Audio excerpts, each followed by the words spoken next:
महामाता रमाई आपल्या डॉक्टर बाबासाहेब आंबेडकरांची खरं तर सावली, जिने डॉक्टर बाबासाहेब आंबेडकरांच्या पाठीशी खंबीरपणे उभे राहिल्या म्हणून डॉक्टर बाबासाहेब आंबेडकर या देशाचे घटनेचे शिल्पकार होऊ शकले।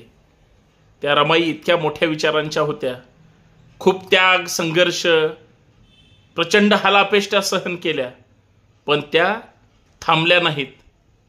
त्या सतत सोबत राहिल्या आणि त्यांनी कधीच संकट बाबासाहेबांना दाखवू दिले नाहीत। आज महामाता रमाईचा स्मृती दिन आहे। एक चळवळीतला कार्यकर्ता म्हणून त्यांच्या विचारांचं स्मरण करत असताना प्रत्येक यशस्वी पुरुषाच्या पाठीमागे स्त्री असते हे निर्विवाद सत्य हे रमाईनं तिच्या कर्तृत्वातून दाखवून दिलं। त्या महामातेला विनम्र अभिवादन। जय जिजाऊ।